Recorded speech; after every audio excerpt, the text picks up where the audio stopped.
Now, Laura Louise, reference librarian at Bakersfield College, and student panelist Lisa Brown joining us now this morning for a discussion on navigating misinformation during the holidays. Thank you so much for joining us. Hi, thank you. All right, Lisa, I'll start with you. Let's talk Thanksgiving. How should we approach the possibly difficult conversations that are eventually going to come up as family arrive for the holidays? We should be patient, and if we feel our bodies rising up with anger, then we should kind of listen to our bodies and relax or exit the room if we have to. And we should also track our resources that they send us on the website, or, you know, if they're trying to show us something we don't exactly agree with. And Laura, how can we use thankfulness to set the tone for gatherings and discussions during Thanksgiving? Oh, yeah, absolutely. So one of the things is listen instead of talking, and pay attention to where your family members are coming from, and be curious as to so you can get their perspective and not just focusing on your own and kind of imparting that, and just be kind as you listen to them and ask them questions like, where'd you get your information from, and things like that. And Lisa, it seems like open-mindedness is also very important during this time. Yes. A lot of tough conversations are going to arise. Just explain to everybody at home how important that is.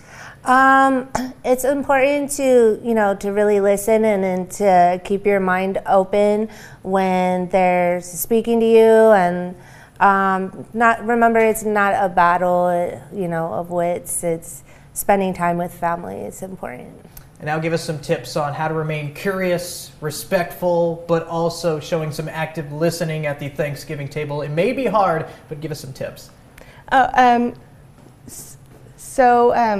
I said, being curious is going to be really, really helpful, and kind of listening to people speak. But also the idea of kind of imparting boundaries, and kind of knowing when you're starting to get angry, like Lisa was saying, paying attention to your body. And if it's something that you're going to get angry, nobody listens when they're being yelled at. Nobody in the history of the world has ever been yelled at and said, okay, yeah, I agree with you. So if you feel that coming on, kind of just setting like a boundary and saying, you know what, I respect your perspective, but I think maybe we need to focus on the holidays, and kind of bring in, maybe kind of have an exit strategy in place if you know that there's a family member who sometimes you disagree with quite a bit.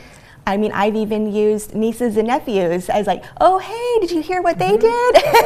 And kind of change the subject, because sometimes you're not necessarily going to meet in the middle, and sometimes you just need to say like, I respect your opinion, but let's agree to disagree at this point and kind of move on. Laura Louise and Lisa Brown from Bakersfield College explained to us how to avoid and how to attack those difficult conversations that eventually come up during a Thanksgiving meal. How can we present facts, though, without judgment, if they are true? I would say to watch your tone, see how you're presenting it. Remember, this isn't again, a battle of who is right and wrong, but having a discussion, an open discussion, and adds like a learning experience.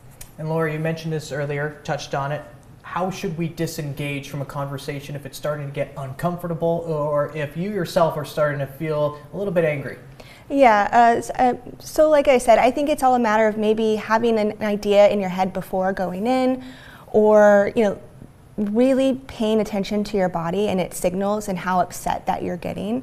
I think kind of being able to stop yourself before it gets to that level, because once you get to that level where anger steps in, it can be really hard to disengage. Sure. So understanding where your boundaries are and kind of stopping before it gets to that point is going to be really crucial. We have some tips for you real quick. Always be curious, listen first, ask some questions, do not accuse. No one listens when they're being yelled at, of course. Nobody likes that. Don't expect some instant results. Have patience, practice some self-care, and also some lateral reading as well. Make sure those facts are correct, and following the source is also pretty important as well. So Laura and Lisa from Bakersfield College, everybody, talking to us how to avoid those Thanksgiving conversations that eventually might get a little too uncomfortable. Thank you to the both for joining us. Thank you. Yeah, absolutely. All right.